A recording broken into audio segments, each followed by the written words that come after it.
Okay, hopefully this is good now.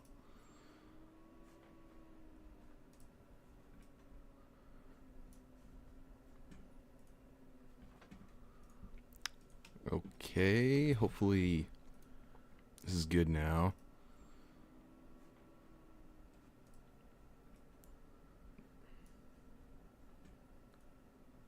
Yo, okay, I think it's working. Okay, hopefully this is good now. Yo, what's up, Electro? Alright, let me call Zav. Can you guys hear me okay, by the way?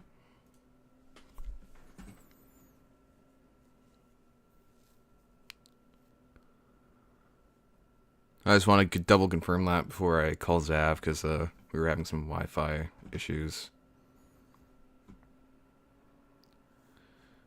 Yo, what's up, Oso?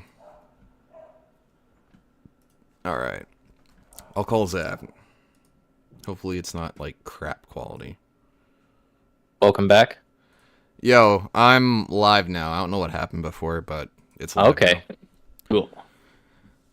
Can you hear me okay, or is it still kind of crap on your end? It's still kind of crap, but you're a little bit louder now, which helps. So Yeah, that's because I'm like yeah, right at the mic. But okay, that's fine. yeah, And the chat is not the right chat, so let me just yeah, update the chat, and then we'll be good. yeah. All right. So, um, yeah, the stream's up. I can see that. I still can't hear you though. You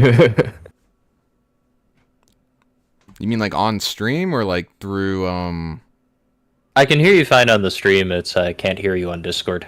Yeah, it's just because I wasn't talking, so Yeah. that's probably why you couldn't hear me. I'm just trying to fix the chat widget, and then we'll be good. Uh-oh. Oh well. I don't know what that means. You should probably be less vague when you talk. Yeah, whatever. I'll just delete the chat. It's not working. Whatever. It's fine. We can have the wrong chat up. I love Streamlabs. It's so cool. I'm using OBS, but I heard Streamlabs, and from what I know about streaming, just from people who I've known who have done it in the past, sometimes Streamlabs and OBS can be a little janky for no reason other than just because. yeah, it's I don't know why, but like specifically with like the YouTube chat, it's such a pain in the ass to actually set up. Like I used to stream on Kick, no issues at all putting the chat on the screen. With YouTube, it's like you have to manually reset it like every single time, I guess. So I had it preset for the one that I had scheduled, but that one didn't end up working, so now it's just stuck with this old chat thing. So I'll just make that disappear. You guys can just look at a blank iPad. I made out Kick from that. Is that the one that Microsoft used to own? Does anybody know that? I don't know. Yeah. Or is that a different one? Ah, jeez. What's happening now? I did fix. Okay. This is such a bad stream. Oh, there we go. All right. Sweet. All right, so the chat does work now on the iPad. I guess Zav still can't really hear me. I don't know why though, but I got some messages. Facebook Messenger. I don't want to do that. Well, I'm not logged into Facebook. I know. Alright.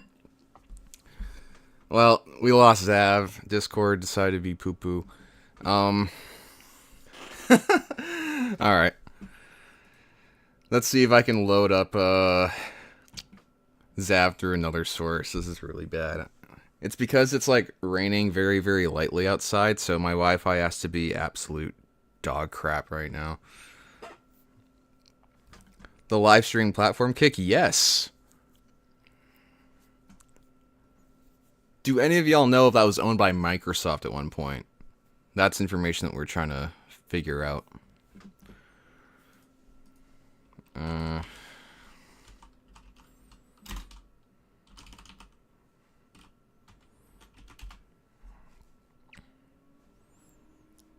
Okay. Now I gotta open up Facebook because that's the only way Zav can talk to me, I guess. I don't remember my passwords. Who remembers those? Whoa, what the hell?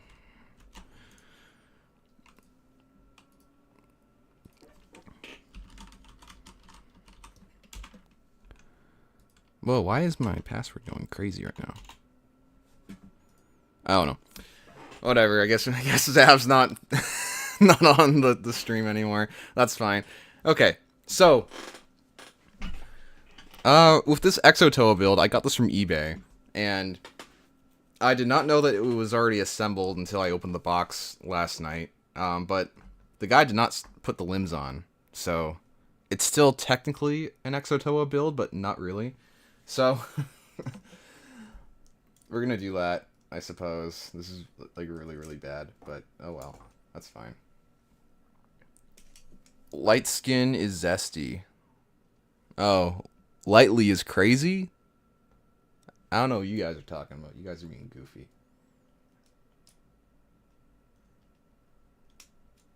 Alright, let's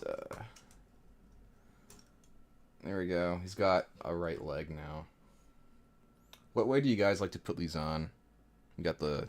I know, like, the webcam's really bad, but, there's, like, the more rigid side, and there's the smooth, round side. I'm probably gonna put the round side in here. There we go.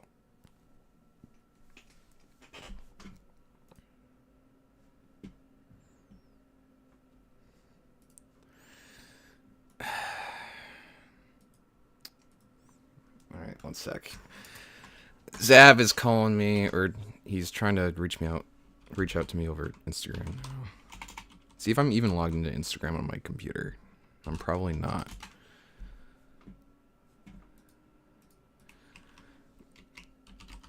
I don't remember any of my passwords. There's too many variants now. Forgot password.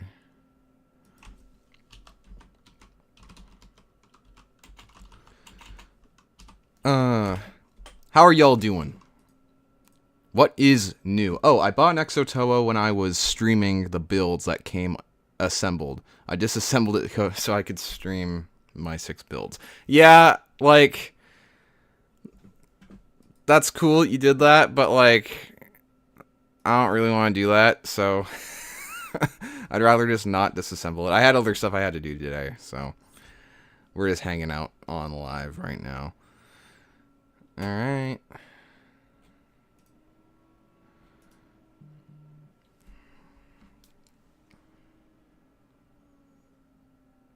Fuck.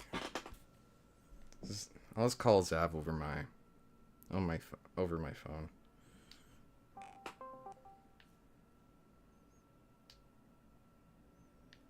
Hello, Zav.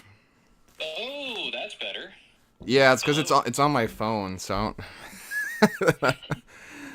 Oh, I can actually hear you now. Wonderful. Yeah, I don't. Sometimes my computer just doesn't like to have proper calls for some what I don't know. I don't know what the reason is. I'll just get rid of your waveform and then yeah. So this is how it is now. What's the okay? It is what it is. Portal Puppy has a question. What's the funniest line that was ever said in Bionicle? Oh. I mean, one that's memed to death is when Takua or Jal is yelling for Takua at the beginning of Mask of Light. I mean, one of the first times I was ever in a call with Ignition Zone was we did a group watch of Mask of Light in the local server, and as soon as that scene came on, everybody was memeing Jala going Takua. Yeah. Yeah. Yeah. I mean, like, I think it's more, like, funny, like, with, like, the execution of the line. What would you say is, like, the most funny, like, written? Oh yeah, I totally agree because like I wouldn't say that one's funny because of how it's written. It's funny because because the delivery's so bad. Yeah. The funniest actual line, that's like the thing is Bionicle. I don't. I think for the most part, Bionicle played it straight mostly, and when there were attempts at humor, they were kind of flat, or if there was humor, it was ironic. Like, I would say that the funniest line that was ever said in Bionicle probably is "Yo-Yo Paraka." Was that canonically said, or was it just said for no reason? I mean, that's said in the pantheon of Bionicle. It was officially endorsed. Officially endorsed. That's true.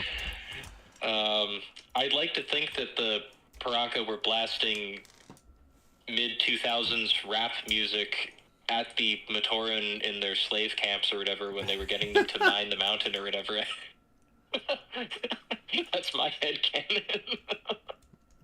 Yeah, I mean, probably. I mean, like, at work camps throughout history, I'm pretty sure that they would just play certain types of music to have the workers work more, so that makes sense for the Paraka to do that. They're just, like, blasting Yo-Yo Paraka on repeat. To all the brainwashed Matoran. That's nice. I mean, it is canon that, in the labor camps that they have in Siberia, they do nothing except play Tupac Shakur at the workers. In canon, you mean in real life? No, I'm just memeing. I was gonna say that's a little wild. That's a little wild. You should spread some misinformation on the internet about that. I should. That'd be a funny conspiracy. We need to bring back fun conspiracies. Fun conspiracy. What's a good Bionicle conspiracy?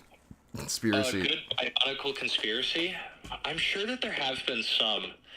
And I feel like I've definitely seen videos before where people have been like, they've robbed us of this. I feel like half the Bionicle conspiracies involve, like, Greg in one way or another.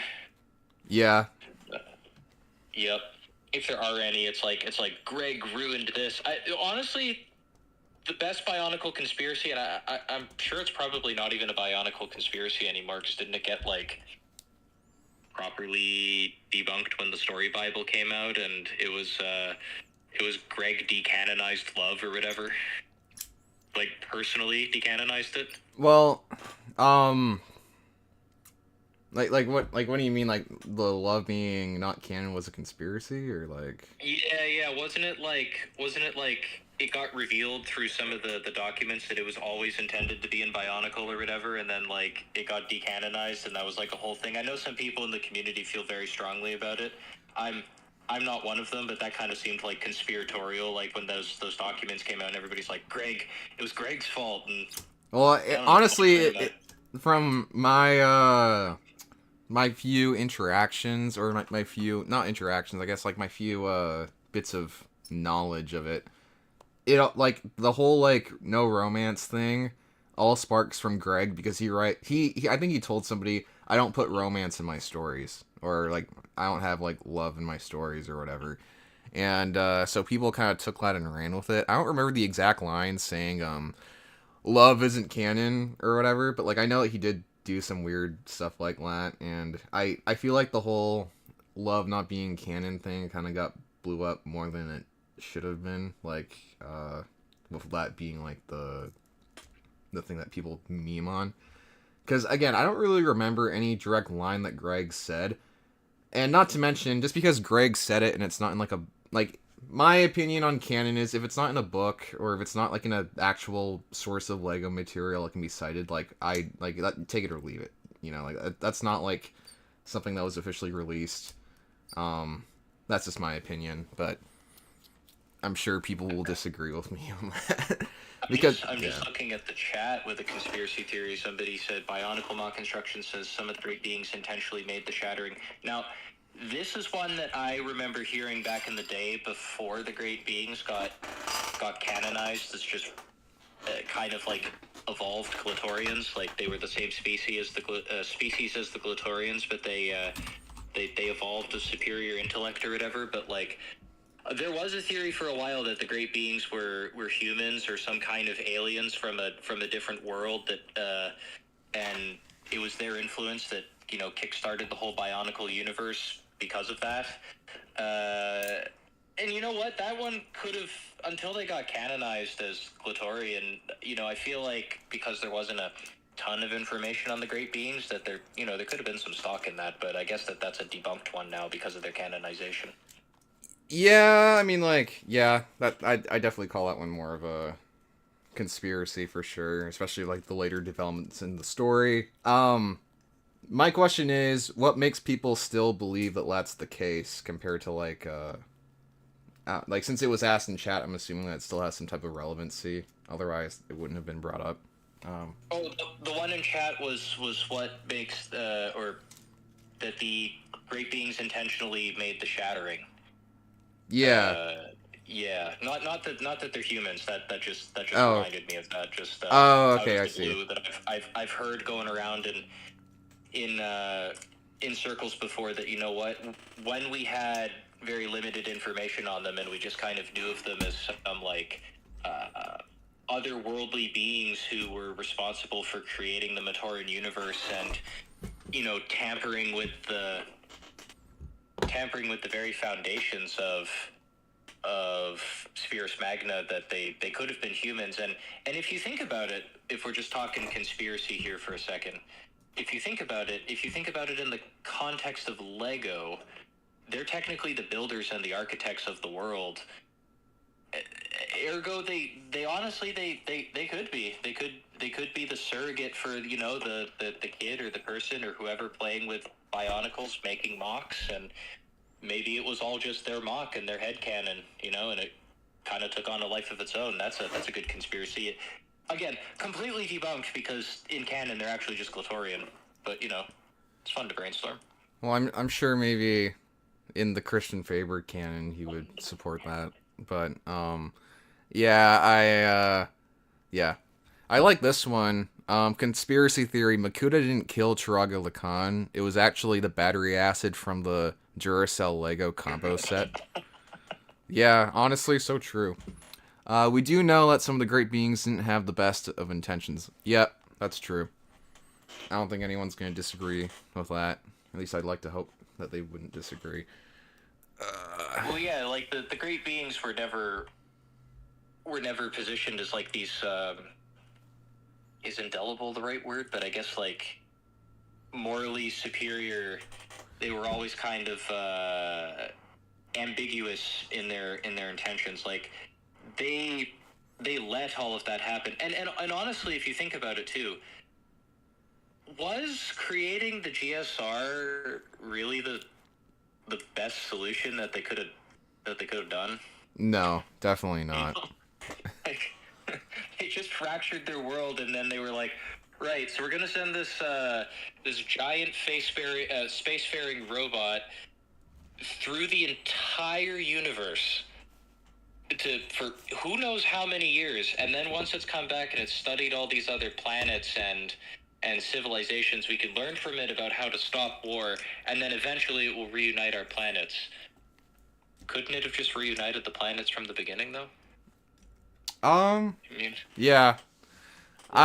Yeah, I think that would be more of like a Greg question on like what their true intentions were, but I mean like I don't know, like that's definitely something we're never going to get a clear answer on like ever, even if you ask like the original like story team, because the idea just changed so much over time from the giant robot is underneath the island idea. So I don't know.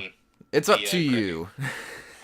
Greg's intention is the GSRs from the planet Stew John.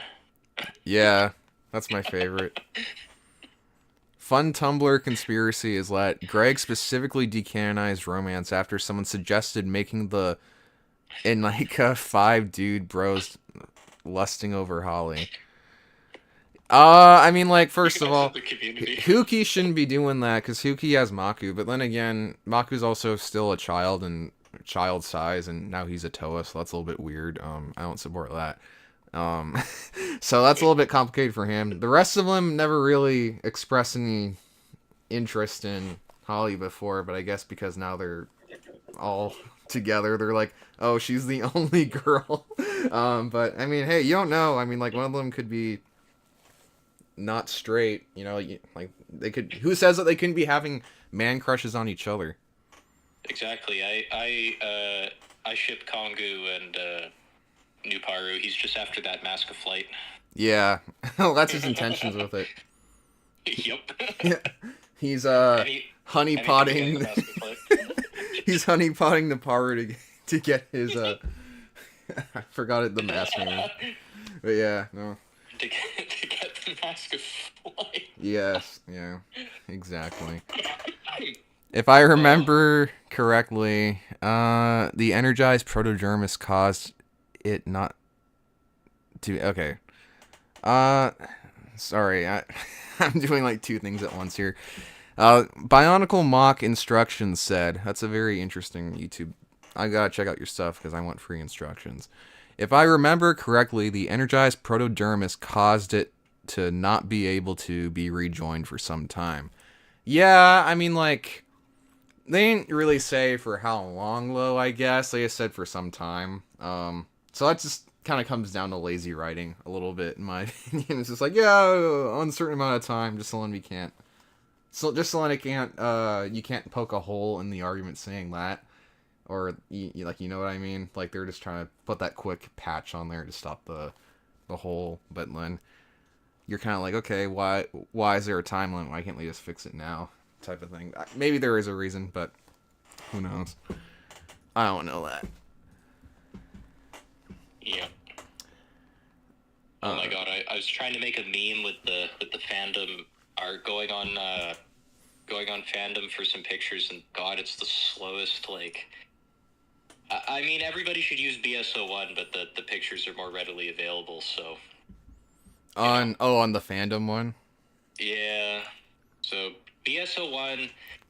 There was like a while ago where I was listening to a Knack and Jay, and they were even like, yeah, I don't know why anybody goes on the Bionicle Wiki, and I'm like, I agree with that. I also don't know why anybody picks it versus BSO1. I mean, when you go onto any fandom website, you just get assaulted by ads. Like, the amount of ads are just unreal. It to the point where, like, I have a pretty strong computer, all things considered, and it even slows down my computer. It's wild. I haven't used it since like 2015 or something, because I'm not gonna lie, like that's how I learned a lot of the Bionicle lore when I was a teenager. I would just use the fandom wiki. I'd still use Biosector, but I just found that the fandom wiki was easier as like an interface, at least like on my phone. Obviously now I use Biosector like pretty much exclusively. But well, I'm just saying, like, for any fandom, like, you can get like fandom isn't just exclusive to Bionicle, like the yeah, website. I know. Yeah. And it's just for any fandom, as soon as you go to like learn something more about anything, and it takes you to that website, you're just like, oh my god, all the ads. Yeah, no, the ads are pretty terrible now. Like I try not to use it. All right, so this has to be a world record for assembling an Exo-Toa, because that was put together within like a couple minutes. So hopefully that goes into some type of Guinness World of World Records, and then yeah. The thing is, I put all my Toa away in storage because I thought I would have been moved by now. So I don't have any like Toa Mata to actually put in here. So we just have the Tahunga in here. This is some Tahunga I got off eBay that had the teal Kakama and the lime arms, the black body, and then the teal feet. Very strange combo, but it was for like $20 US. So considering that the Kakama itself is worth 15, I was like, okay, that's a pretty solid deal. I'll just buy that. But yeah. I saw a very interesting post on Reddit about Tahunga, today actually. Somebody had one that was boxed. Like, Oh, what? yeah, apparently it was like a Lithuanian release because a bunch of people were like, "Nah, it's fake," and then some people were like, "No, no, no, it's real." And it wasn't in like a poly bag from McDonald's. It was like an actual release. You know, that's the thing about Bionicle is like it was so widespread in the world. Like it has so many regional differences, and they're mostly all weird things like merch and packaging. Like the sets themselves don't have too much variation or any, as far as I'm concerned, between countries. But like you'll get like weird packaging differences. You'll get like odd merch. And it just kind of crops up. I even have a weird piece of Bionicle merch that I haven't seen anybody else ever show on anything. I've posted it a couple times online, but like, you know, it just kind of happens sometimes with Bionicle, and you're like, oh, that was a thing, I guess, that maybe like 10 people have. Yeah, well, like, remember Ernak? There was a combiner that resembles Ernak for the other half of the Paraka that was only released in Korea or something. And there's actually like a whole new box for it. It doesn't come with any exclusive parts. It's literally just like a worse version of Ernak because it's just the 3 Paraka and it doesn't come with anything new. But yeah, like no one's ever actually found the box for it. We only have basically Google images of a super super compressed version of the box art that would actually be on the box, I guess. But yeah, like there's weird stuff like that. I wonder if with the box thing for the Tahunga, I want like that had to have been like an international thing, like maybe in like Europe or Australia, maybe. I don't know. Because they did do that, like they did kind of switch things up for Turaga Vakama, because in some parts of the world he was actually sold as like a poly bag, and not like in a little box set like he usually does. That's crazy. Yeah, the thing is, I've never even seen like the box for Turaga Vakama or any of that. I'm at that.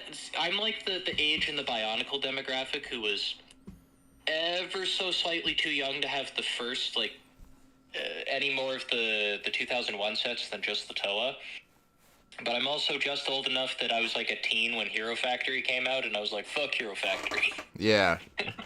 So I'm like that age gap, because like I had a decent amount of the 2002 sets, and I'm not sure if this was caught on the stream, you know, before all the cutouts, but I was saying I actually did have the Exo-Toa, and the only 2 times it's ever been built was when I got it, like as a child, and when I rebuilt it as an adult in 2023 and realized it was missing half of its pieces. Yeah.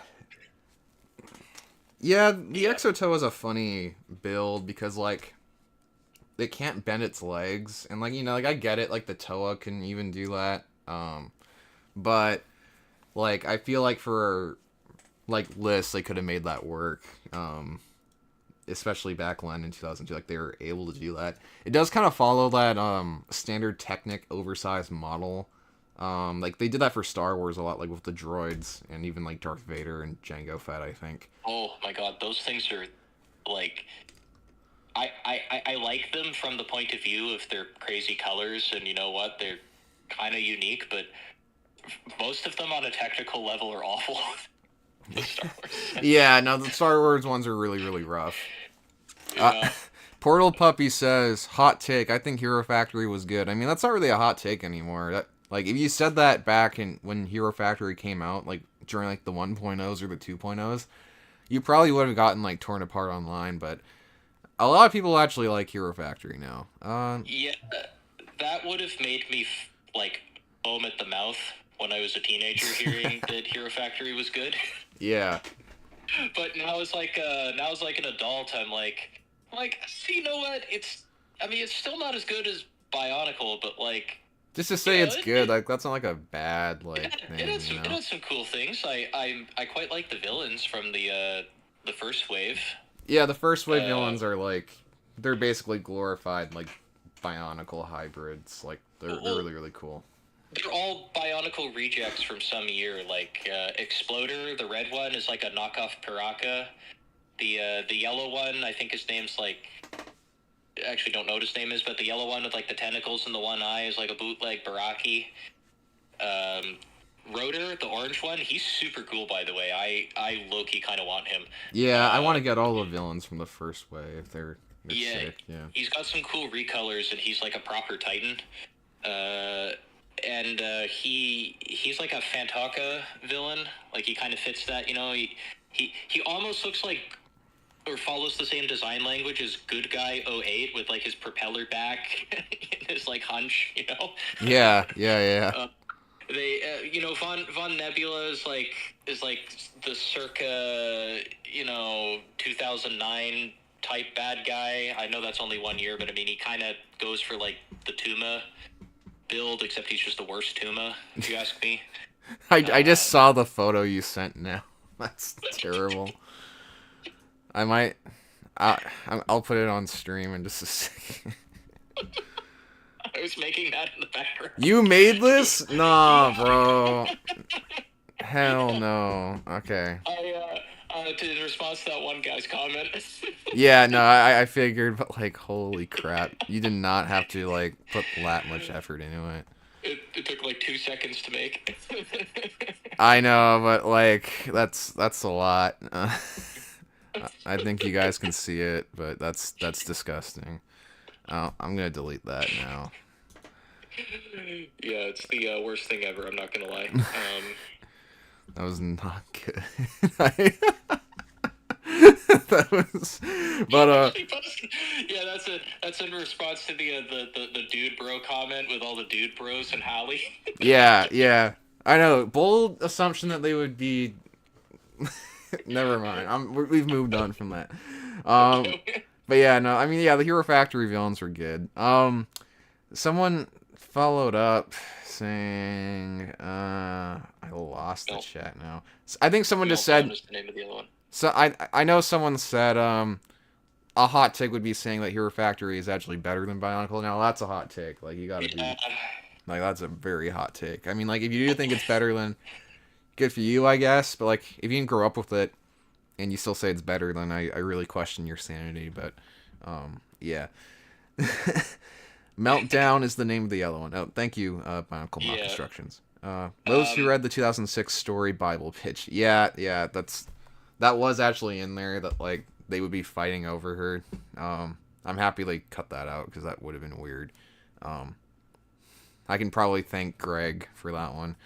Some poor Holly. Yeah. Yeah,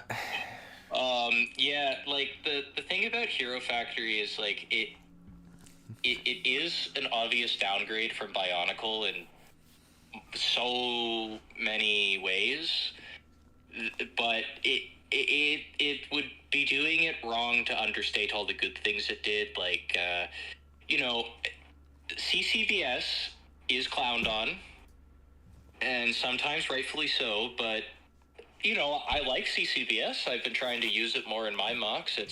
I don't think it's as good as Technic, but, like, I think that it is a valuable contribution to the greater Bionicle building system.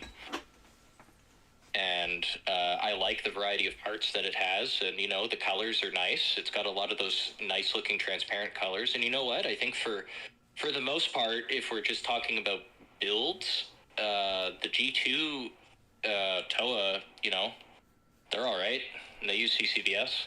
I think that the heroes kind of fell flat with some of the CCBS. When I look at them, they kind of just look kind of flat-backed and odd, but I mean, whatever. I think Hero Factory, you know, ironically, the thing about Hero Factory that I've come to learn about it as I've looked at more sets, as I get some of the sets and, like, you know, bags at thrift stores and whatnot, is the heroes were never, like, the good part about Hero Factory. Hero Factory excelled with the villains. Yeah, like, that's kind of like where the Bionicle superiority comes in. It's like, if you couldn't afford the Titans, you could at the very least get like a pretty cool Toa, and you'd still be pretty happy. So that's kind of, yeah, that's part of the reason why I never really got into Hero Factory. It's just like the story, I mean, like, I'm not saying that the story makes up everything. That's definitely not, like, the selling point for a toy line. But it definitely, like, didn't help. Like, with the Bionicle story, if you liked a certain character, like, if you like Jala, then you're going to want to get every version of Jala. If you don't like, I don't know, let's say you don't like the Mari version for whatever reason, you're still going to want to get it because it's Jala or because you like the 2007 story. So yeah, that's kind of how I look at it. But yeah, I mean, like, CCBS is all right. Like, I don't like to use it like crazy in my builds, but like I'll definitely like pull upon it. Like I'm not one of those guys that's like, oh my god, ew, CCBS. Like, no, like it's.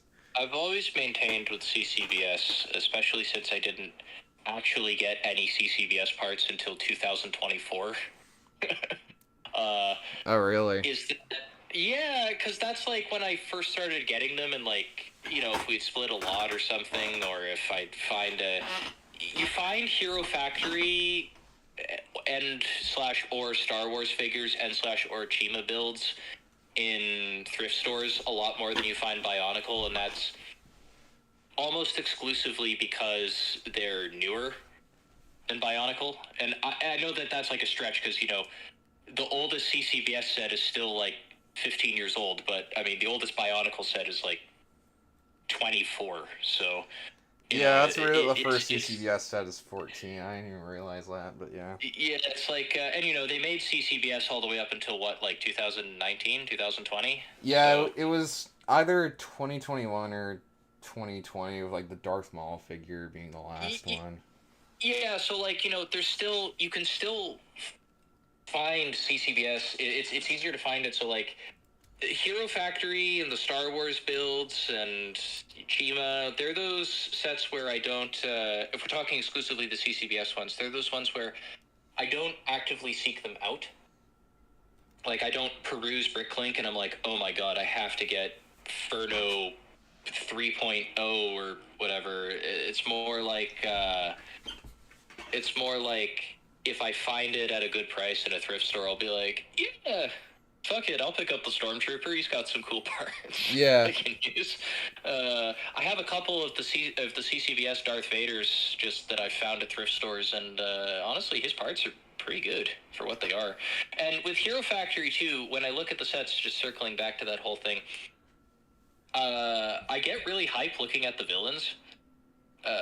You know, like Core Hunter and like even the CCBS villains, you know, Core Hunter and Witch Doctor and whatnot, and I'm like, you know, these guys are pretty cool, but every time I look at the heroes, I'm like, yeah, that's mid at best. Yeah. I even had one of the bigger ones. I got really fortunate with a lot, oh god, almost 2 years ago now, Jesus Christ, that had, for $50, it was the Jetrax T6, the blue one. It was Tahu Stars with all the gold pieces, and weirdly, none of his regular red pieces. Like a handful of parts, just, you know, which had a silver Ignika in it too, which is pretty good.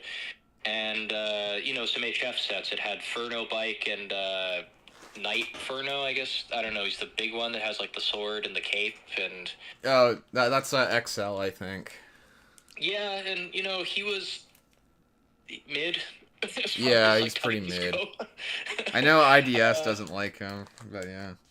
Yeah, you know, he's a good parts pack for what it was worth. I definitely enjoyed cannibalizing him for parts, and the only HF set that I've gotten that I've kept together is Furno Bike, because, I mean, ostensibly it's a Bionicle motorcycle, which is rad in its own right, so... Yeah, no, I mean, that's pretty cool. Yeah, that's kind of like, I guess the only downside with G1 is that we didn't get, like, a lot of vehicles until, like, 2009, basically, like, in terms of, like, vehicles on the ground.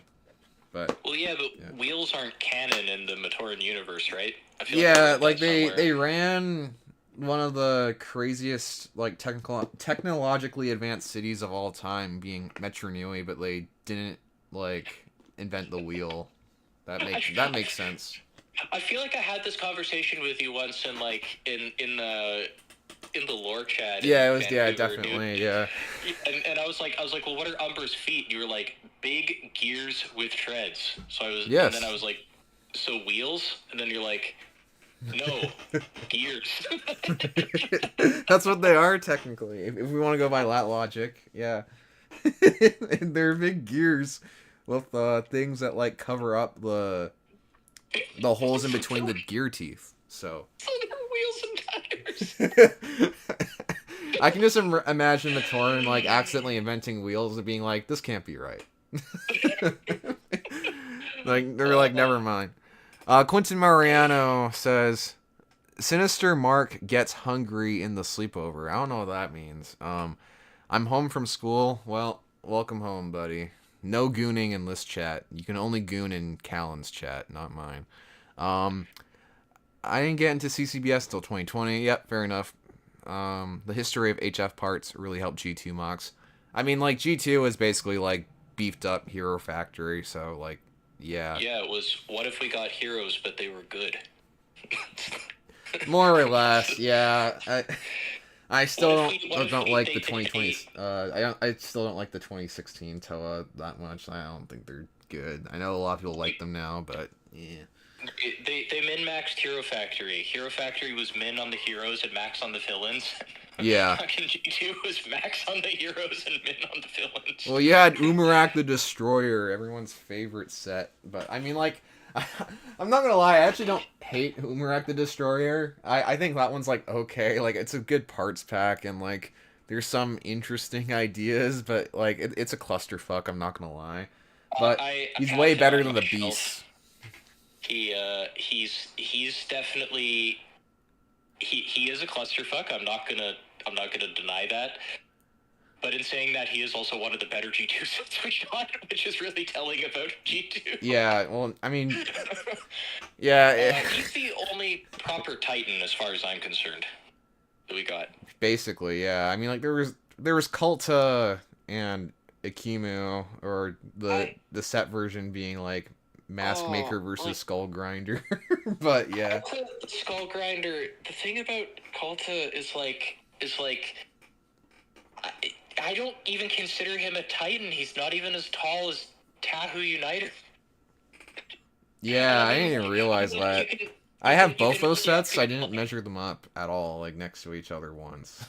Like, you can make the argument with some, G1 sets and be like, oh, Axon's, about the height of an Anika, but, like, Axon's burly, though. He's got, like, big limbs, and he's got those big feet, and he has a wide stance. He doesn't,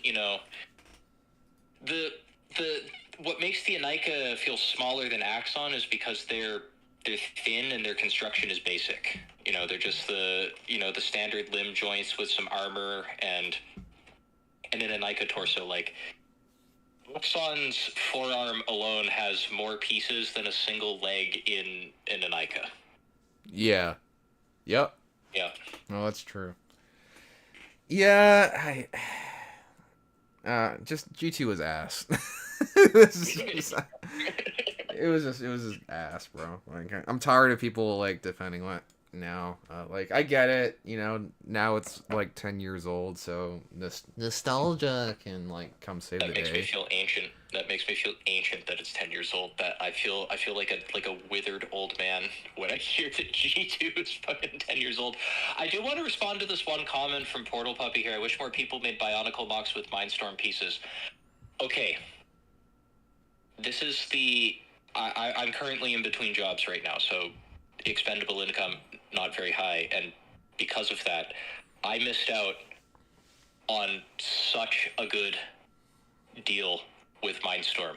I was in Salvation Army. There's this one reasonably close to where I live, and like, I would say at least a third of the time I go in there, I either get really lucky with Bionicle or Technic.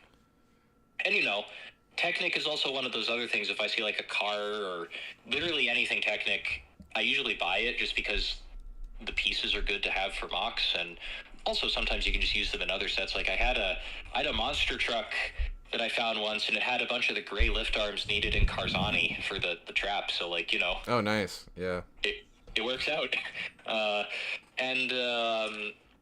I actually saw the Mindstorm 3.0, the one with like the Mohawk and the Zammer Sphere launcher and everything complete in its box. I even posted it in the local Bionicle server that Ignition Zone and I are a part of, and I was crestfallen when I couldn't afford it because it was such a good price. It was 130 Canadian dollars, and I looked it up on Bricklink, and it's like 300 for the cheapest one.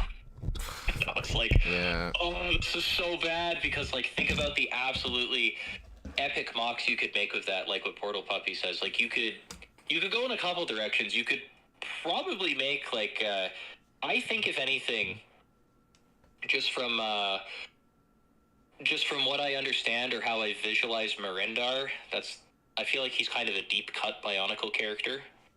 But I feel like if you were gonna make a Marindar mock, the Mindstorm parts would really go a long way in making that, and making him kind of look robotic and kind of clean and polished at the same time, but also like weirdly scary and non-Bionicle like. Yeah, Portal Puppy, EV3. I'm not super familiar with Mindstorm. Like, it's my interaction with it has been, I got when I was in public school, we had the non-scary looking Mindstorm set, that the one without the Mohawk and the Zammer Sphere, and we went to some competition with it when I was in public school, and then I literally haven't touched a single one since then, and that was like, pushing 20 years ago.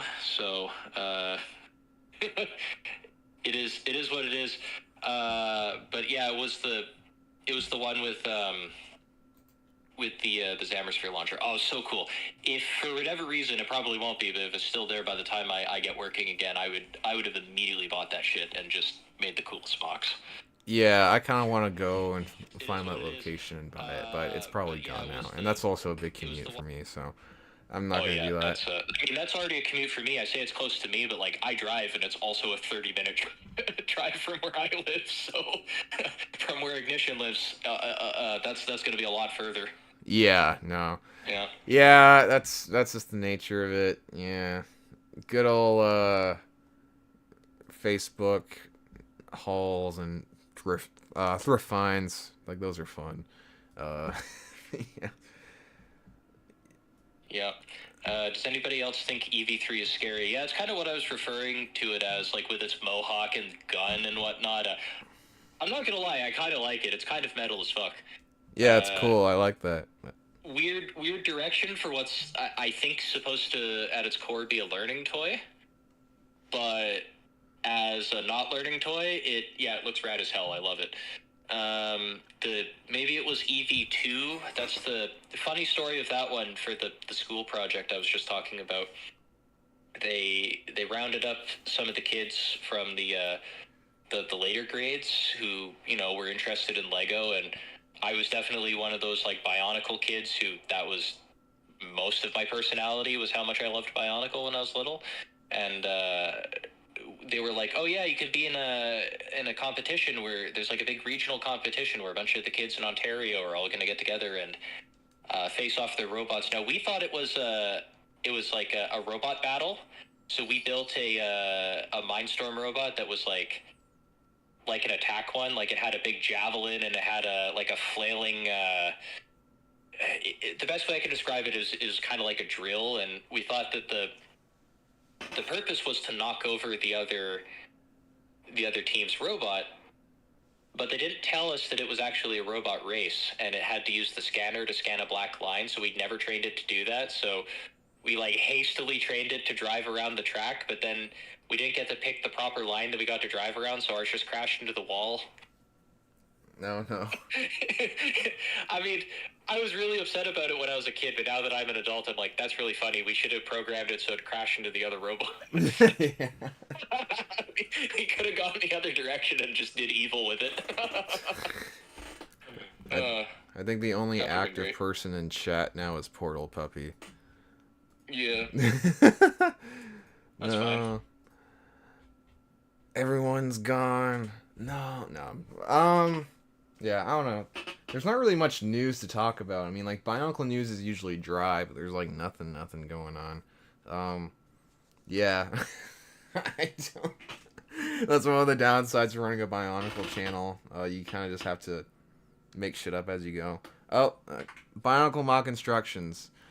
He said, I remember when I was a kid back in school, in an old closet was a bunch of Evo sets built together with some metal, making a 4-foot robot.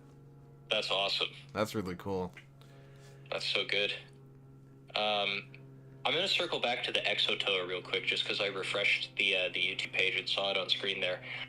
I think it's criminal that we didn't get more mech suits with Bionicle. Yeah.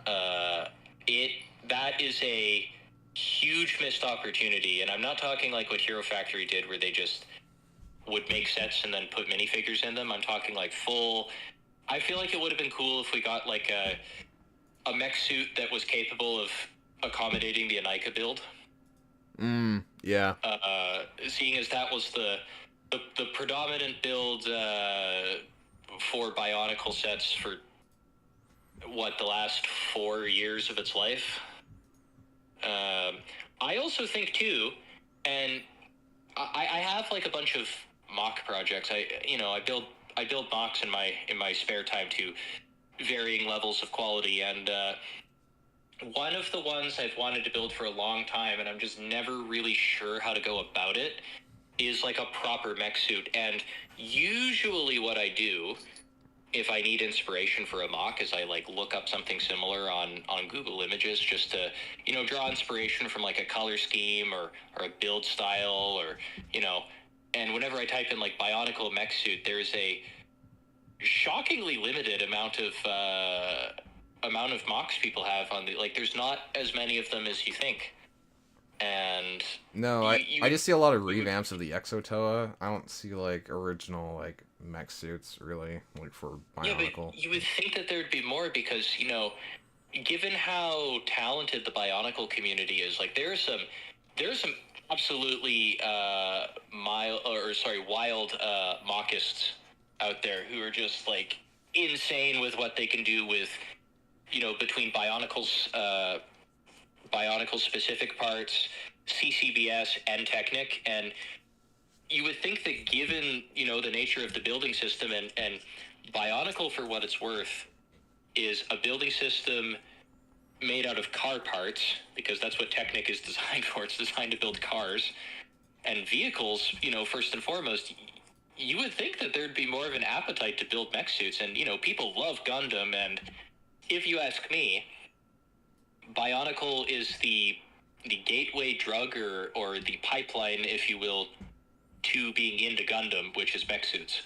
So yeah, you would think that there'd be more, and there just isn't. It's very strange.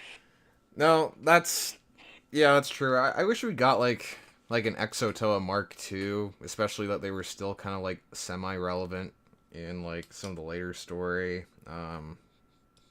But or not like later story, I guess, like chronologically, but like they were brought up like a few times in like 2005. But yeah. Oso says, if Chris Chan's Bionicles ended up on eBay and no one was bidding on them and there was only 15 seconds left, would you try and win them? No. I think that they're tainted.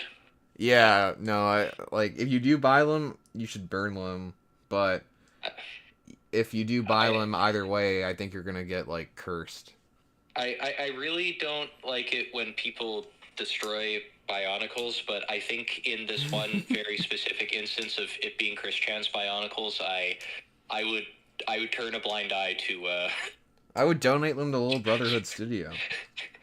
Yeah, I'll just ship them to their address and then they'll be good. Yeah, there's Chris Chan. I went traveling a little bit last year, and I was on some very long flights, and I used that downtime in the most wise way possible, and by that I mean listening to the entire Chris Chan Comprehensive History by Gino Samuel. Yeah, no, I finished that too. Yeah, it's oof. Yeah, there's been some developments since the last episode of that. I think there are gonna be like more episodes, but I think Gino's just waiting for more stuff to happen before he goes ahead of that. But apparently he didn't actually. I'm gonna try to come up with like a YouTube safe word here. Crepe his mom. He apparently didn't do that. Or she. Sorry, but yeah, I don't know. Either way, we should just leave Chris alone. Just leave Chris alone. Observe Christery, do not become part of it. That's the motto. The wise words of the wiki.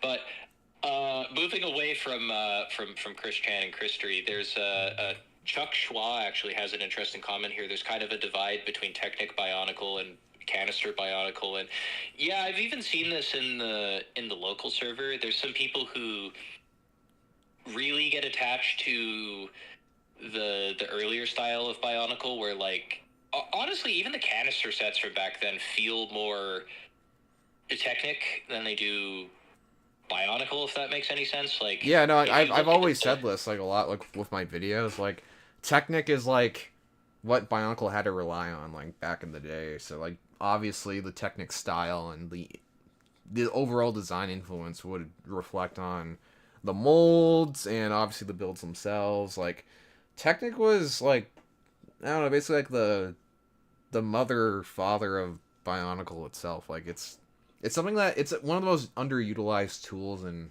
mocs. Like a lot of people, like typically when they first start making mocs, they usually just make like a basic Inika build, or they just do like a recolor and like with any of the retail sets, or switch out a few parts. Maybe they'll make something similar to like a Titan, but a lot of them don't really use like Technic unless it's for like a complete custom body or torso piece or something like that. But with a lot of my 2001 revamps, like the Chiraga, obviously the Chiragas is basically straight up Technic either way. But for my like modder revamps that I haven't like shown on the channel, they actually inspired Callan to revamp his Toa Mata. So like the leg design, I got inspired from Bucky, and then Callan liked it, so he took a similar kind of approach with it. You can easily like recreate a Toa Mata with like only Technic parts. Like it's pretty crazy. I think that Technic is and has been from in all of Bionicle minus 2010. It's either, if it hasn't been the driving force, it has been at very least the backbone of Bionicle. Like it was always present in all of the sets, even the less technicky ones to an extent.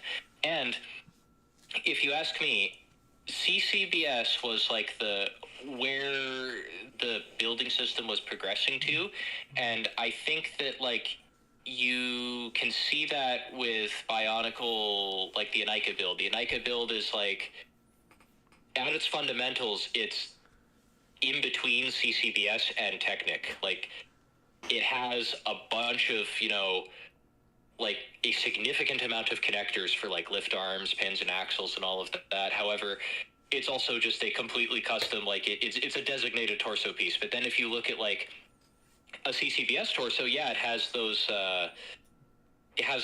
Technic connections too, but it's its own piece. Like it has legs, it has a tail part. It's more focused on the ball joints than the Technic. But then if you look at like a torso from early Bionicle, it's all Technic connections, the entire thing.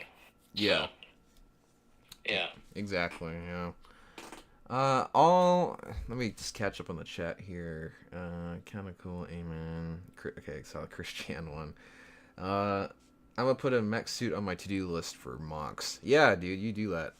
That'll be really cool. Make sure to join the Ignition Zone server and post it in there so we can see, and so Zav can give you feedback. Yeah, please. I'd love to see it. I fully support mech suits with mocs, and if anything, if you make it, I would probably even take inspiration from it. Myself. One of a cool mech suit that I did see was somebody made an alt build for the Scopio where it essentially turns into like a tank mech suit where the top part of it is like a proper torso with a cockpit for Tellerus, and the bottom is like, the tank treads, and that one actually looks pretty cool. I'm thinking about it. Yeah, I haven't seen that. Make sure to send it to me, or no, just send it to the server when you get the chance. That'll be cool. Yeah, sure. Um, It's pretty cool. It's like a proper alt build. Oh, and speaking of, one of the topics or conversations that's been in the local server, I'm a bit more active in that one than I am in the Ignition Zone one. Was basically the concept of shiny bionicles. Like, the shiny Pokemon, it's like an alt color of an already existing Pokemon, but you can do that with some of the bionicle sets. You can essentially have a shiny variant, so just a different color. Minus Tellerus, it is possible to have a shiny Scopio. You can build it in blue in its entirety. oh, that's cool.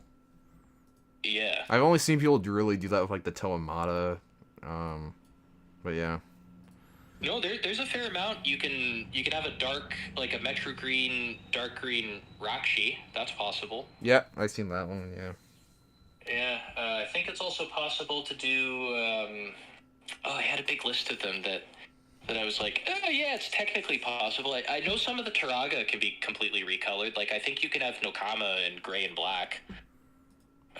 Nice. Yeah, and there's other ones too that also you can just like. A good amount of the vehicles can be recolored. Like, I'm pretty sure you could do Mazuka in red.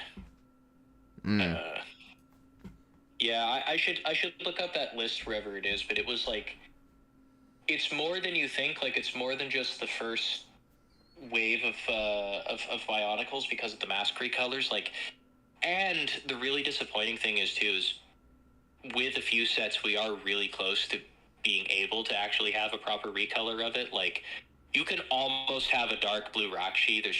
We just never got the spine in dark blue. Yeah. And you can almost have a silver Krika, and you can almost have a green Vakama Hordika. There's just like a handful of pieces that don't exist. The Axelar can be yellow too. Oh, that's rad. Actually, that's really awesome. Yeah. Someone. Yeah. Oso also said, "What about the Bone Hunter?" I don't know if you already covered that. Oh, the Bone Hunter. Firo and Skirmix.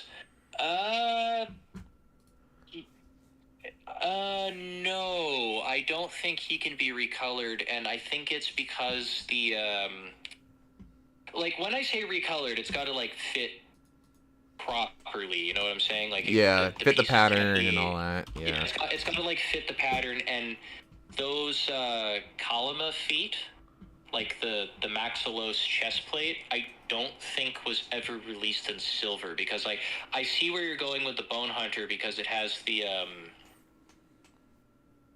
what's it called, the Fenrak head in dark red, and the only other color it came out in was silver, so you'd have to essentially have all of the red pieces colored in silver, which I don't think that works, unfortunately. It would be cool as fuck, though. It's too bad we never got a green one, like in canon. I think Tuma has his own Rocksteed. Yeah, I think so. Yeah. Nice. Bionicle Mock Instructions joined the server. Thank you. Let me see. Okay, Oso asked another question earlier. We did a few Oso ones. I'll circle back to that one real quick. There's kind of a divide between Technic Bionicle, the Rahi, and Bionicle canisters. Yeah, I mean, like, if you're looking at 2001 specifically, like, there definitely is, because like the Rahi, they were recycled like ideas. Like a lot of those builds, almost all of them. The Manas, like the Nui Jaga and Kanera and Muaka for sure. I'm not sure about the Nui Rama. If I said that before, my bad. There's a lot of Nuis that go into it.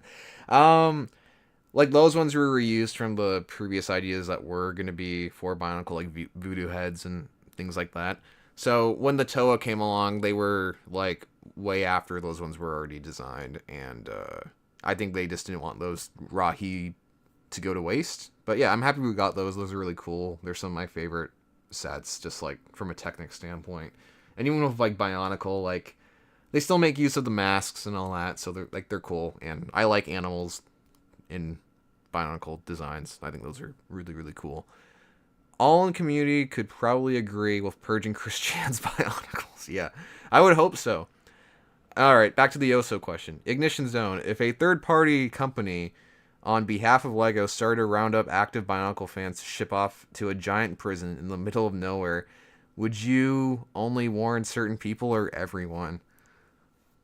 I'm gonna plead the fifth on that one. I don't have Plead the fifth. There's only a select few of people I wouldn't tell. Very select few, but other than that, I don't know. What about you, Zav? Would you not tell anyone that they're rounding us up? I mean, there's so few of us. I think word would spread pretty quick. Yeah, no, that's true. Like, I mean, the amount of people in 2025 who are still Bionicle fans are like, yeah. there's not a lot of us. Like, yeah, 632 subscribers you have on your channel, so put that in comparison. And who's the biggest Bionicle channel, would you say? Is it Duckworks? I mean, like, I'd say he counts. He doesn't, like, as soon as he was kind of saying that, like, oh, I've been told not to cover Bionicle as much or whatever, so, like, I don't have to make this stuff if I don't want to. He started to make, like, a lot more Bionicle videos, so I would count him. I mean, TTV, I would count up there. They're a pretty big one. Yeah, and even then, Ben like, Cossey's a pretty big one too. Yeah, there's none of them. Well, maybe except for Duckbricks, more than 50,000. Duckbricks has except for Duckbricks, because half of his audience base is also there for system. Yeah, well, and I'd probably say I think TTV has like 70K or something. Don't they? Okay, yeah. So like sub 100K when you look at like other fandoms who have like millions of subscribers, you know, that's and we're talking globally here. Like 50,000 people is like the population of a city. Yeah. And that's globally, so you know, and there's 7 billion people in the world. We're a pretty small and niche fandom. Word would pass around quickly if everybody was being rounded up for the crime of being a Bionicle fan in 2025, the real Lego minority group. Yeah, no, so true. All right, let's see what else has been said. Sorry, I made a bad joke, and on top of that, I got the name of the set wrong. I meant the Jet Tracks when you was asking about the Bone Hunter. I mean, yeah, the Jet Tracks already has a recolor shiny Pokemon. Yeah, I mean, I think you could possibly also do the Jet Tracks in like tan. Yeah, I think you can actually. Yeah. I think you could also do it in red as well. Yeah, probably. Yeah. Yeah, because you got the big those Axelara shield pieces have always kind of looked like leaves to me. So I've always just been like, oh, they're leaves. But I know that's how the community calls them. They're just like the shield piece. Yeah, the Onua Mystica one. Yeah, the Onua Mystica one, Biddle's wings, the impossibly expensive and hard to find Matanui leg pieces. My Toa Matanui looks like fucking C-3PO because he has like I only have 3 of the 4 required leg pieces, so he just has a silver one because I didn't want it to be bare. So. Yeah, no, fair enough. And I was trying to talk half of a Karzani head off of somebody else in the group recently, and he's like, I'll trade it for a Matanui yellow Axelara shield piece, and I'm like, yeah, no. No, yeah, not happening. It's not that rare. Yeah. I'll figure out how to get the Karzani head myself. It's the worst because out of all of the Karzani exclusive pieces, if we're not counting the blue Ruru, because I'm sorry, $200, 200 Canadian dollars. I can do a lot more with that than buy a single Lego piece. I'm not throwing shade to people. Oh, what is the blue Ruru 200 now? I mean, it was like 200. I don't know if it still is. Last time I looked, it was like $200, and I was like, I'm good.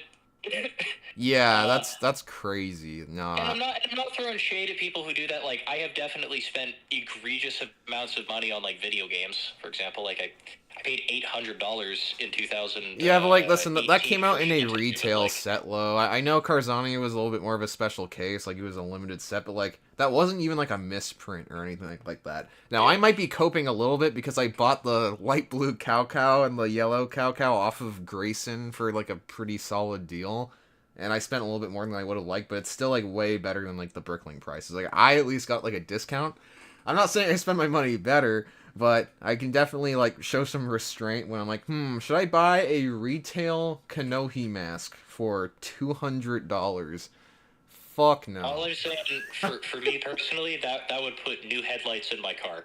Yeah, yeah, no, like that's Versus like, so that one I'm not gonna get because for exactly that, it's not like a misprint. It's a retail mask. And it's also like just a different color of like a mask that's super common. Like I have 5 black Rurus. and it's not like They that visually different. Like it's a dark blue and like that's I don't know, like it's not like close to black, but like it's like for blue, that's the closest you can get to black without being black. Like it's just Yeah. yeah. So the only Karzani exclusive piece, sans the blue Roo I'm missing, is one half of the head, which is the green Pradek Yeah. foot. Yeah, this little Uh, thing. I have all the other ones, and I just need to get some non Karzani exclusive pieces to fill him out, like the green horn pieces that make up his fingers, and I need a couple of the Technic pieces for him as well. But all the other ones I got through trades, which is doable in 2025. And most of that came out of a thrift store that my friend found. Yeah, And it yeah. was like, That's pretty yeah. good. So, and I think they bought it for like $5 or something, which is insane. Uh, That's cool. but it have faith out there, everybody. You can still find good Bionicle deals in thrift stores. You just have to look. They're there. Use your eyes. Yeah. The collector of a different toy, or that's mostly right, I guess, of how I said your name. At that point, just buy that mask in black and then spray it in dark blue. You could do that, or you can just buy it off of Buryu on Etsy, for like 20 Canadian dollars, which is about like 15 USD, more or less. Buryu, he 3D prints them, and you might hear that and you're like, gross. I actually have some of Buryu's masks. So I have the white movie edition Krakan before the knockoffs came out, and also the Vizon Ignika head with the 2008 design on it instead of the 2006 one. They are like suspicious, like they look suspiciously like not 3D printed. Like I would almost say that they look injected molded. Like they're really really good. The paints are super accurate. Just buy a Blue Roo from Buryu and you'll be good. There's that Toa that has the Blue Roo and like he doesn't have an official build, but there's like a Duck Bricks contest on him a little while ago. I forgot what he was called or what his name is. But yeah, so you can just get that mask and put it on your mock for him. I'm not sure if he actually uses the Ruru in the canon design or in the actual canon itself, but a lot of those ideas just use the Blue Roo because I guess it looks cool and no Toa has it in the canon yet, so yeah. Let's see what else The people are Blue saying. Roo is another instance of where you can make a shiny. You can technically make a shiny Metru Wanua Yep. with it. Yeah, you can do that. Yeah. That one's pretty easy. You just need to like Oh, make yeah. Nokama short and hunchy and then just put the mask on. Put the mask on and then put his weapons on, and boom, you have a shiny one. Boom Yeah. boom. Boom boom I boom. think you can. Another one you can get really close to making is a different colored Takanuva because we got the Evoki in silver. But we just never got the limb pieces in a solid color that matched any of the available torsos. What do you So mean? like we never got. So Takanuva, so 03 Takanuva, he is a white torso he's pure white plus gold, right? Yeah. And I'm saying, like, we got the Nuva limb piece. You know, it comes in all the secondary colors, like, you know, lime, Yep. sand blue, orange. But we never got one in solid black. We never got one in solid red. We never got one in solid green. I think the only recolors that we got for it was Metru Red. But Yeah, there's no yeah, we Metru did, Red. yeah. There's no Metru Red original Toa torso. So you can get close to making a recolored Takanuva where you can make them like silver in a different color, but yeah, no cigar. Yeah, I mean, you can just switch out the armor, I guess, and then you can just have the silver Takanuva, the boring-looking Takanuva. Yeah, we're very close to having a pearl gold Takanuva now because of the same, because of Kenny, the guy that made the Ignikas, one which you own now. I actually have my Ignikas with me, so maybe I'll show them on camera. We're only missing the chest plate for the chest plate for the Nuva now, so we're getting close to the pearl gold Takanuva without having to like paint it or anything, like proper like injection molded like parts and all. That Nuva shield that came on Scrawl Star, I think. I think that one costs like $5 American now, which is kind of crazy. The Nuva shoulder with Scroll Stars is $5. Yeah, it comes in pearl gold. Yeah. Ooh, I know, it's goofy. that's horrific. Ugh, I have a bunch of them too. Like, they're not that hard to get. Yeah, no, they're not. Like, they're really... I might have a couple of them. I know I have at least one, but I think I have another. And honestly, I feel like whenever you find, if you find bionicles in a thrift store at all, for a good part of them, there's usually like some stars in there because those were the last ones to come out, right? And those are the youngest ones Yep. that aren't G2. So I had like I have a couple Tahu stars that I've just gotten in lots. You know, he's pretty common, all things considered, and you know, I had a good amount of parts for Skral as well, and the only one that I don't see very often is Nectan. Oh, I've yeah, yeah. weirdly never had any other parts for Nectan. There you go. We got Karzani wearing the Ignika through his Pridak toe mouth. Can I put it on him? No, I forgot this is an Axel. Yeah, the Ignika can Omega hold it? No. Yes. Okay, that's gonna fall off. Alright. I'm just gonna hold it right here. What did here's a lore question, and I might not be lore primed on this one. Okay. What did everybody in Mari Nui want with the Ignika? Like, wouldn't it just curse them? Like, how would they have used it to? Would they've used it to bargain their way out of the pit? Like, what was the game plan? That's what I want to know. Okay, it's been a while since I've actually like read the books and all that, and I watched the Ignition 2 film like last summer, so I was under the understanding that they wanted to use it to basically use it as like bargaining power to like take over the world like they were supposed to before, and also get themselves like unmutated with it, which I don't know how they would have used it because like you just get cursed by it if you try to use it for personal gain. Vizon got cursed by it. Yeah, Vizon got cursed. Didn't Nocturne also get cursed and everything he touched died?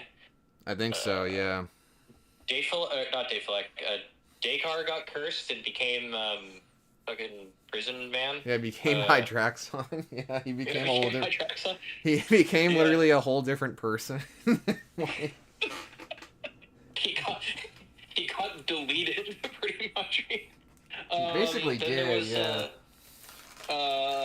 Did we ever find out what Jala's curse was? Jala's curse? Yeah, Jala touched the Ignika. I don't think he did get cursed. Oh no, was it wasn't that Mari commercial canon? Oh, I think in the canon he just uses his I I'm just remembering the film right now. I know in the film like he flicks up the mask with his sword to Motoro. I don't know if he actually like in canon. I don't know if he actually physically like touches it. Um, I'm gonna consult the wiki. yeah, the wiki. BSO1. I'm surprised no one in chat knows, but All right, here we go. There are 6 instances of the word Jala. Okay, here we go. Curses. The Kanohi, this is on BSO1. The Kanohi Ignika is only destined to be worn by one being. When the destined user wears the mask, they will become consumed by its power. If any being other than the destined user even touches the mask, they are cursed by it. The following beings have been cursed by the Mask of Life. The cursed great being, Vazon, Kayrix? Who's that? I forgot. Dakar became unable to kill any organism. Oh, I thought he became Hydraxon. Anyways, Prydak enhanced his negative personality characteristics. Okay, so it made him edgy. Nocturne instantly killed any living being he touched. That's kind of metal, I'm not gonna lie. Mantax sapped the life force of those nearby. Is that a curse, or is that just like a... That sounds like a new That's power. That's also the same with Nocturne. Is that a curse, or is that just like... I guess like Or is Nocturne that can't just like a power? Nocturne can't cuddle anybody anymore without killing them. So. Love isn't canon. Yeah. Gadunka curse could dissolve beings, including itself. I have issues with Gadunka and his entire. He's the most throwaway. He's fine. He is fine. Big fish. Anyways, Jala is the last one. Unknown curse. Yeah, that was just Greg being like, oh, I don't know. He just didn't get cursed. No, his curse was never being relevant in the story again. His curse was not being able to get with Hallie. Yeah, I guess, yeah. Yep. Well, his curse was Shiny his friend Hookie. dying. I don't know. There you go. Somebody, Chuck Schwa said shiny Hookie.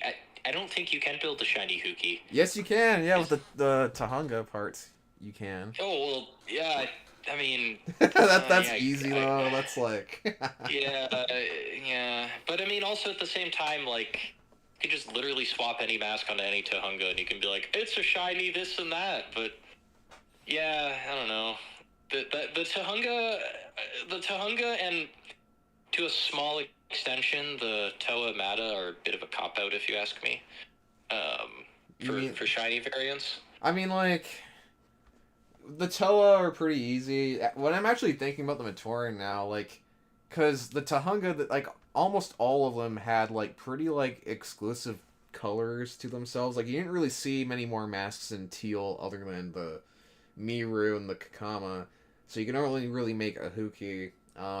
There's no main colors of the Huna. There's no other colors or no other masks in yellow for Jala. Yeah, like you can't really make a whole lot of like quote unquote shinies with them.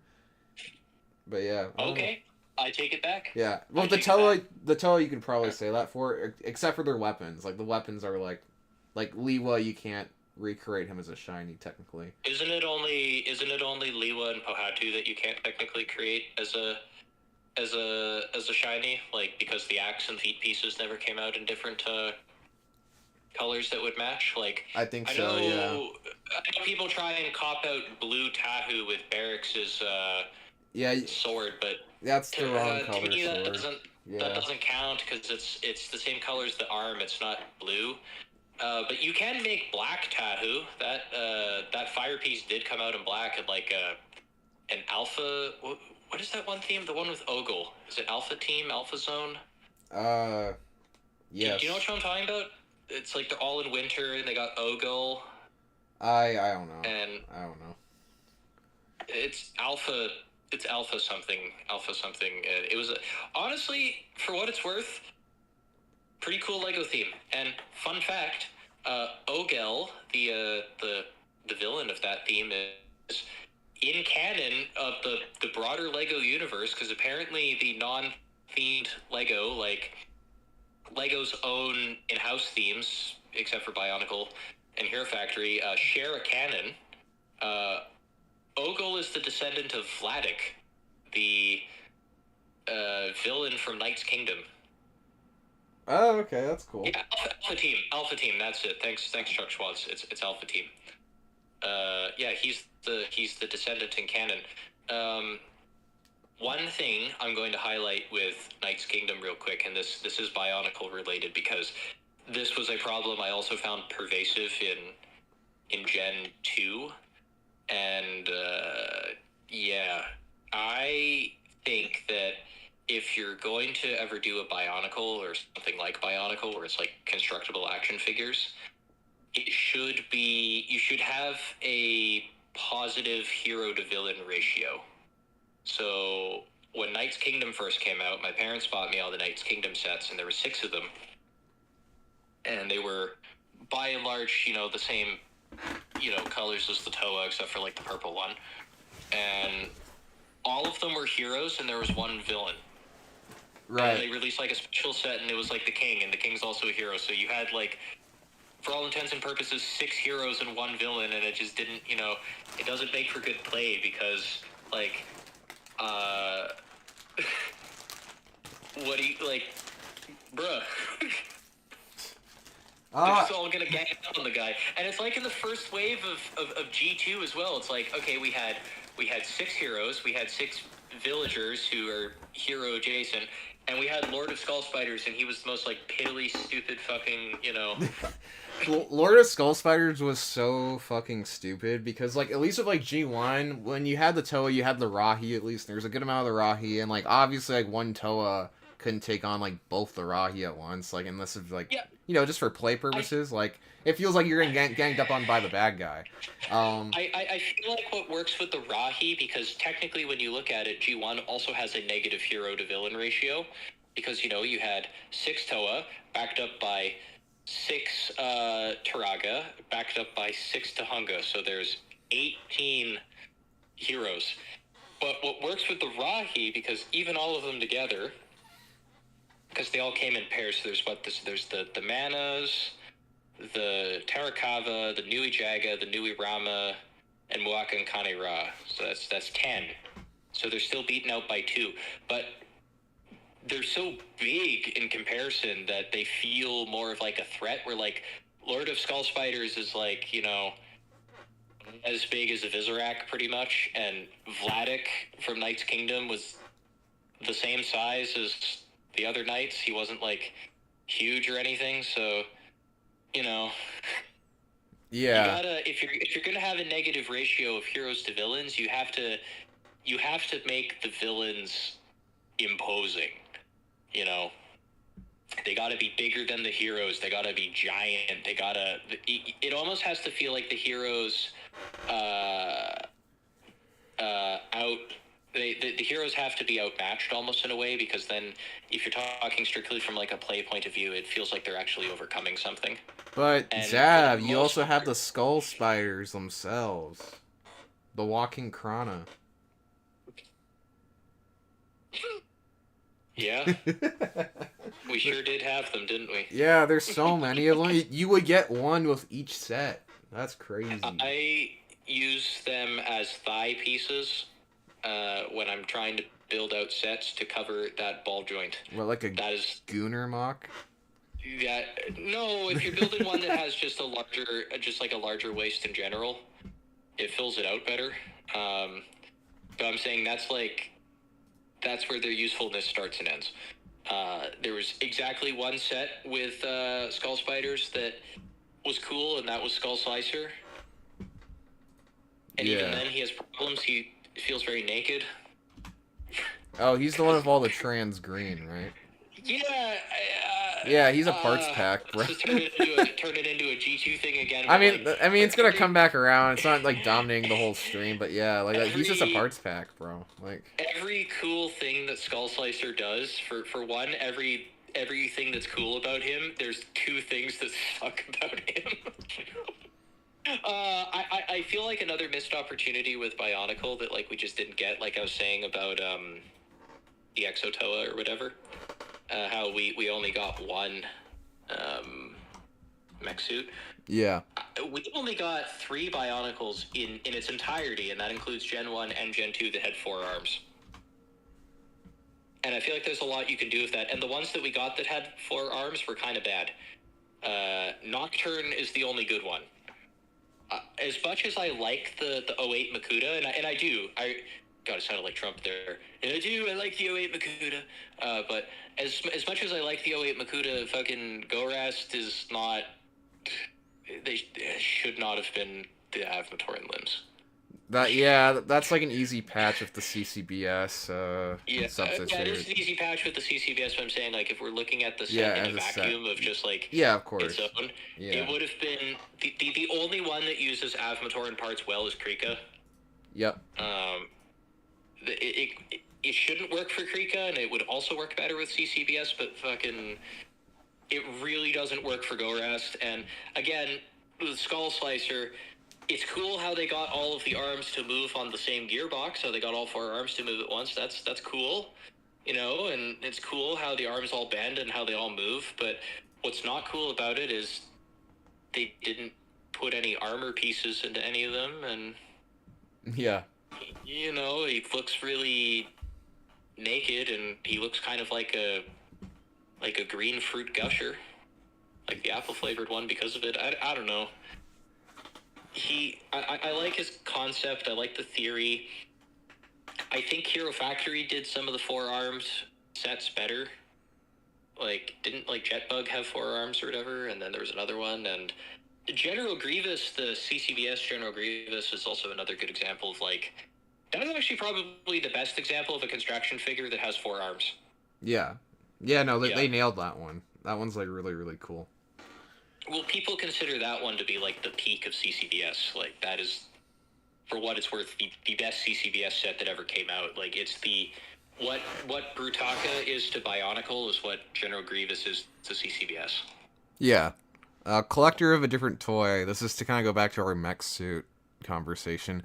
We technically got 2 mechs in Bionicle's original run, with Boxer being a mech suit for the Mictoran. Yeah, but, like, I mean... Boxer is not, like, a mech suit in the way that, like, the Exo-Toa is, though. Like, Boxer is, like, basically a vehicle, almost. Yeah, like...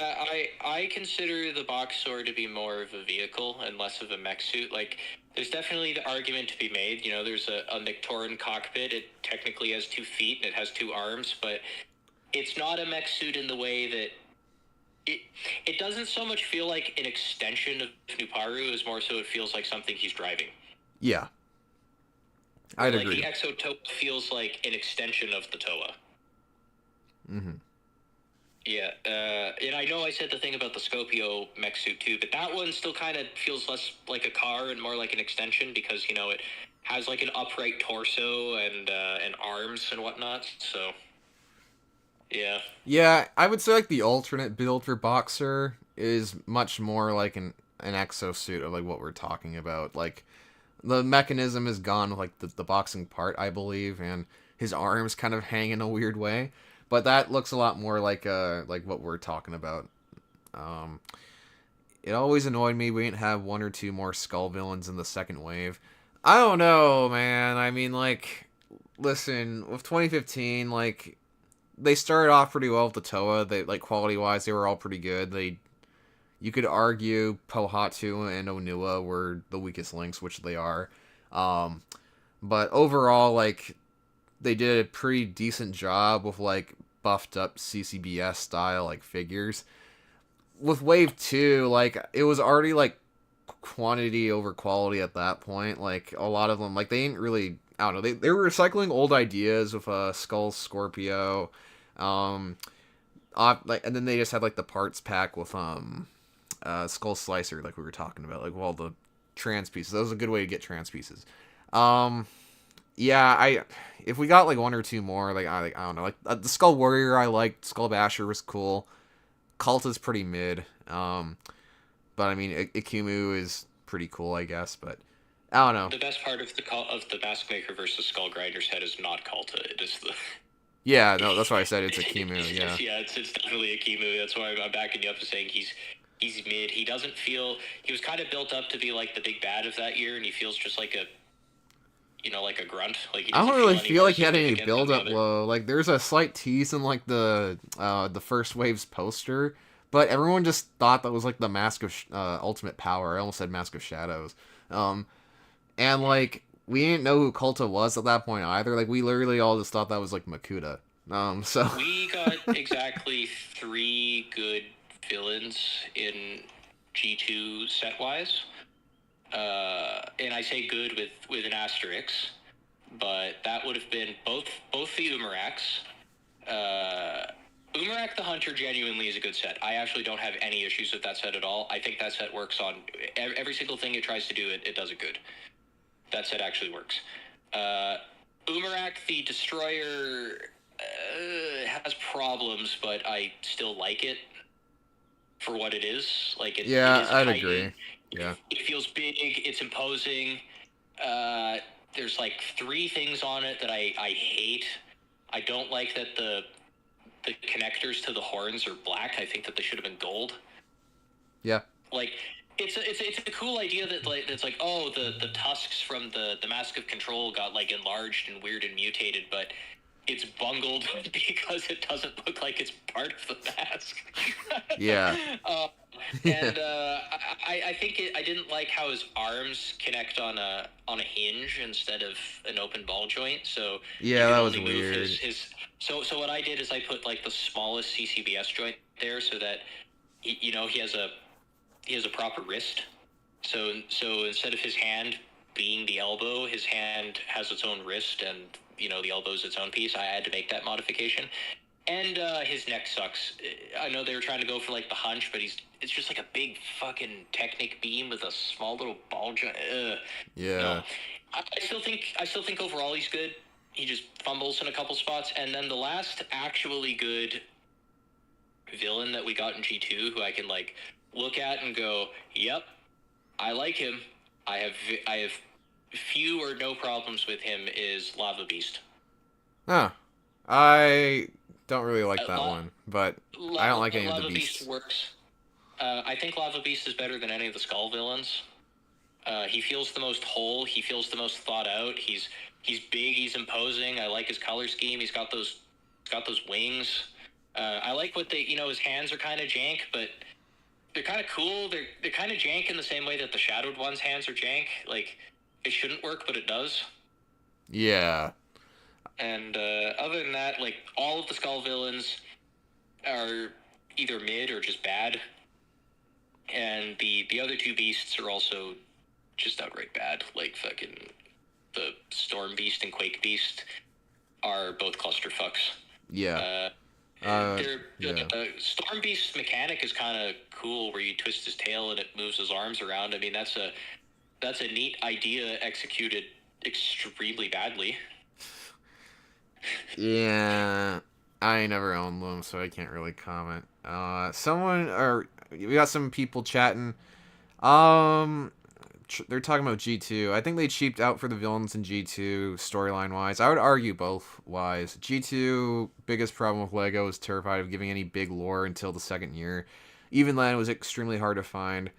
A little bit lore behind G2 was great, but they ditched it out before it could get good. Well, I mean, you guys don't sound like you listened to my video about like the truth behind Bionicle G2. You should watch that and then come back. But like, G2 wasn't supposed to be G2. Like, it was supposed to be like a construction theme that would have replaced Shima, basically. And it was going to be like this line called Lego Ancient, and it would have been set in ancient Egypt, and they reused the Toa designs, or like this is called the Warriors, the Toa.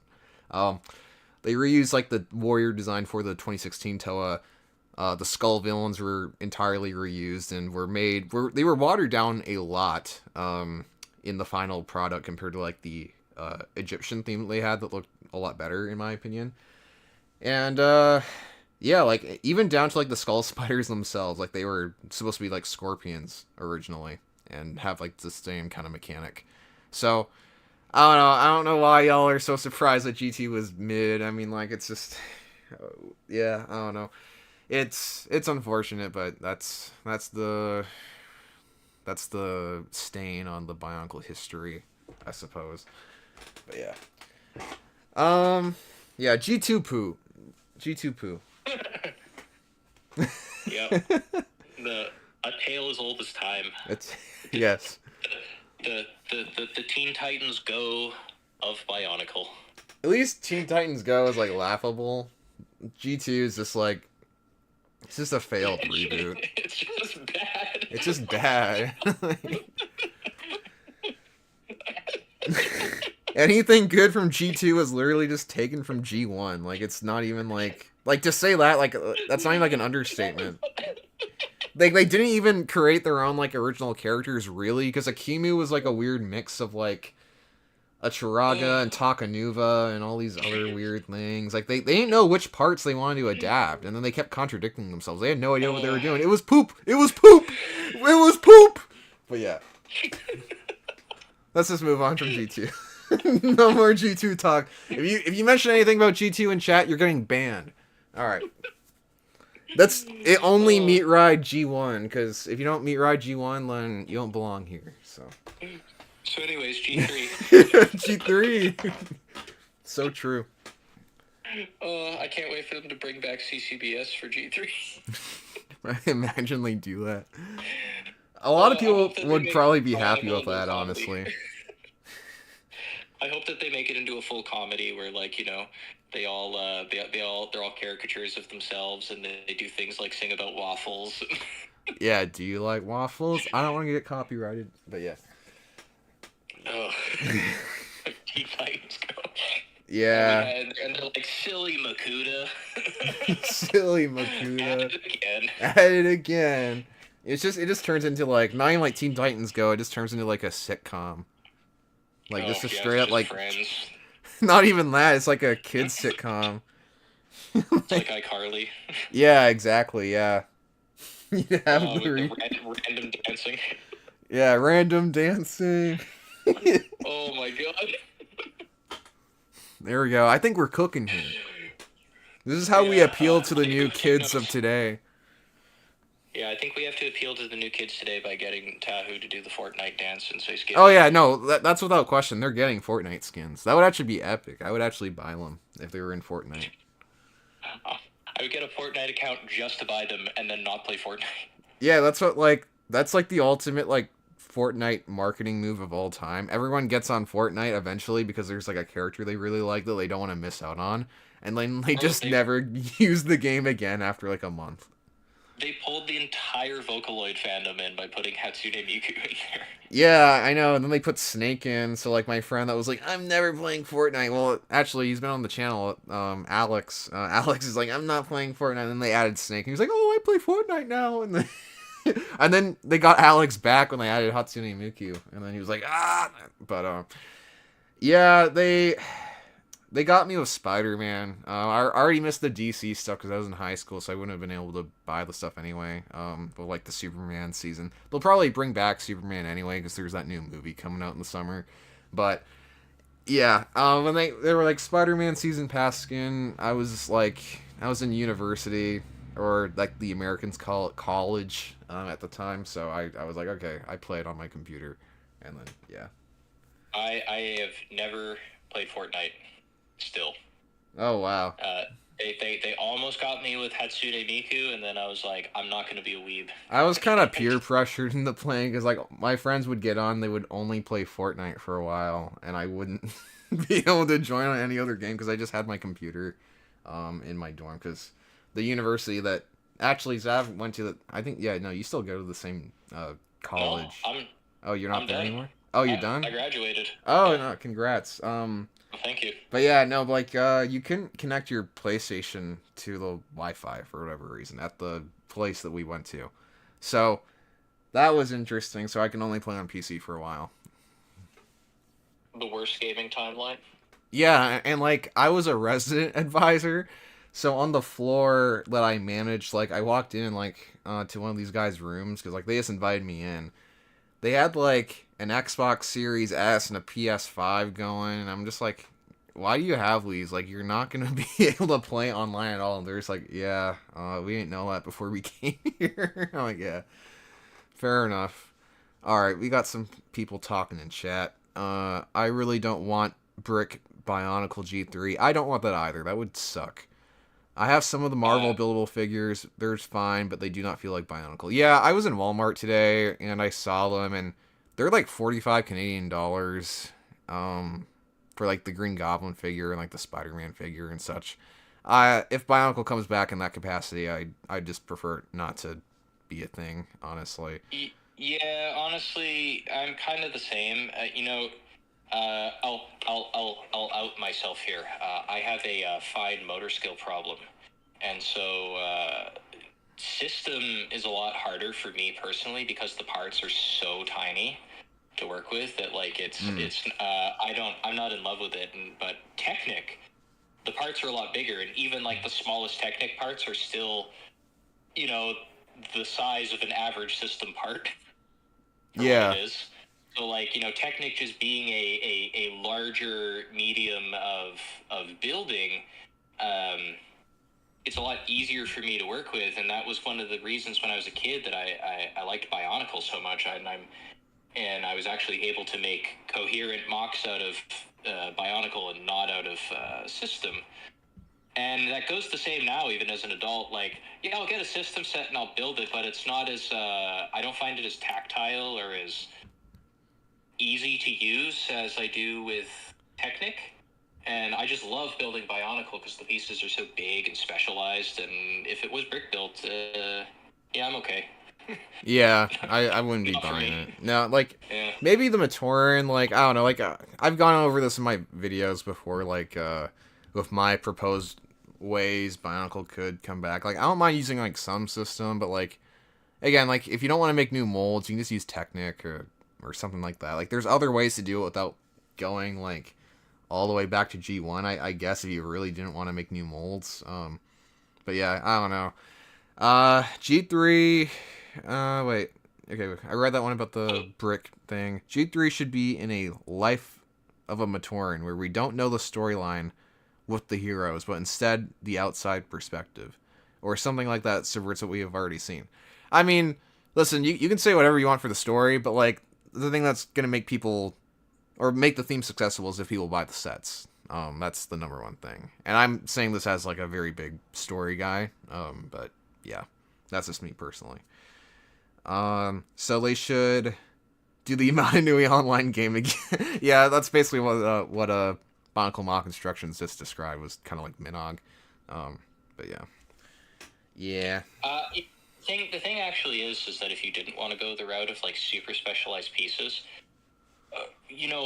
for the most part, a lot of the 2001 sets you can still build mostly in their entirety, using readily available Technic parts. Yep. You can. Yep. The Tarakava, for example, like, you could easily build an off-colored one minus 1, 2. I'm just looking at mine. 1, 2, 3, 4, 5, 6, 7, 8. So in a set that's over 100 pieces, there's approximately 12 that you wouldn't be able to get anymore. And the rest of it you could just build using parts that still exist in the Technic ecosystem. So, like, you could, in theory, actually go back to G1 and just have a handful of specialized pieces. Actually, if you look at the golden years in general, that is feasible for a G3 because it was mostly Technic. Yeah, this is what I said in my video. Like, yeah, like, we're at the same spot we were back in 2001. Like, we don't have any new molds or anything. Like, it's just we're working with Technic, and it's mostly Technic, and just introduce a handful of new pieces, like, some masks and maybe some armor pieces, and boom, you have Bionicle.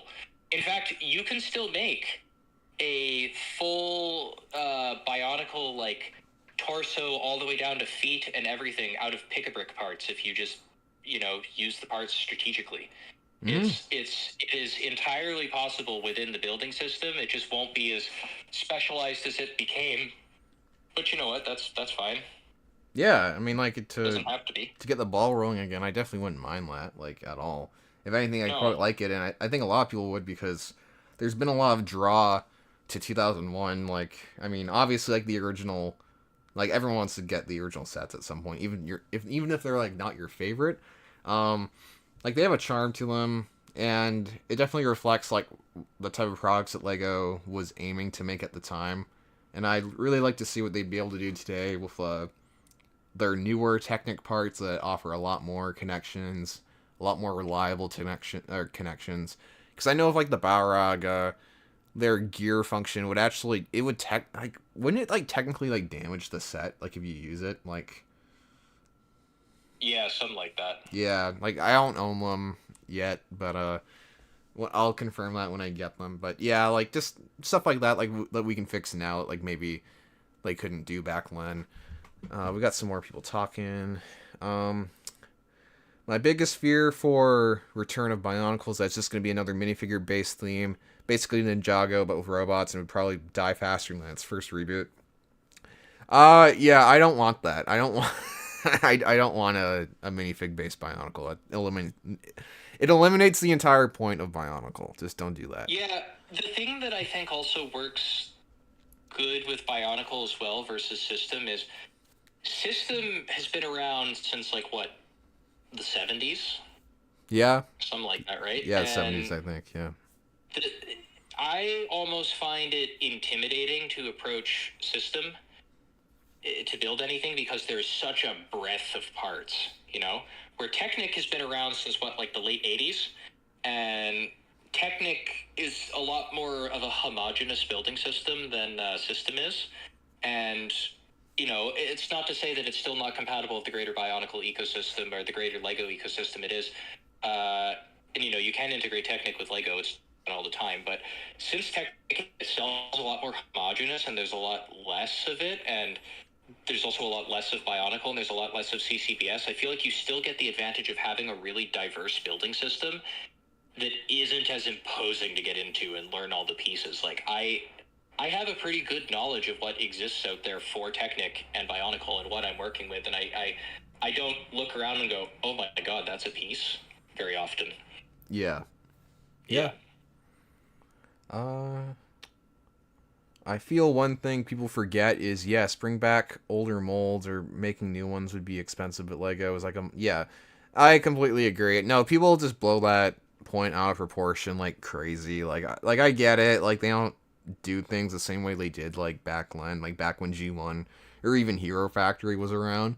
But yeah, that point is entirely just overblown. They make new molds all the time, like one-offs for like CMFs. Like, they can definitely make a new like Bionicle piece and not like bankrupt them like they're trying to convince everybody, or that not Lego's trying to convince everybody, but just more so like the people that kind of shit on the idea of like a G3. Not that I think a G3 is going to happen anytime soon, but like my point to it with a lot of the stuff I make on the channel is that like it's possible. Like, they can do it if they wanted to. Obviously they're right. Like, if they were to do a G3 right now, it would be way better. Like, if they didn't make G2, a G2 right now would be like perfect timing. But yeah, nostalgia's high for it. The market price on old pieces is disgustingly inflated. I feel like to bring back that, and you know, the truly sad thing about the Technic construction greater ecosystem, if you want, that also includes CCBS, because I know CCBS is technically its own building system, but I actually consider it part of Technic, just because it's ball and socket and pins and axles primarily. yeah, it's definitely like an extension off of Technic for sure. I consider it more of a branch of Technic than it's in the same way that like the Bionicle specific pieces are also a branch of Technic. Yeah. Without being wholly Technic. It's sad that there isn't that building system is just dead for the most part. Like, outside of cars and dump trucks and whatnot. Yeah, that building that system bothers with ball me. and socket pins and axles is just dead. It just doesn't exist, period. They just have done nothing with it. Like, CCBS was definitely... I am of the firm belief that whether or not Hero Factory came out anyways, the Bionicle building system would have eventually gone to CCBS. that was its end goal. And I think that a good time to reveal that actually would have been with the Glatorian, because they were supposed to be different than the MCU character, or the MCU. The MCU character. characters. Yeah. I mean, the MCU did a bunch of announcements today, so that's probably why the MCU isn't on your brain, but yeah. It's sad that there's just nothing with that, and if you want to get any new pieces for your Bionicle mocs, you have to buy, like, motorcycles and dump trucks, and, you know, I have a few new pieces that I've been using for mocs, and they've come out of the Snow Groomer Technic set for, like, $10. Nice.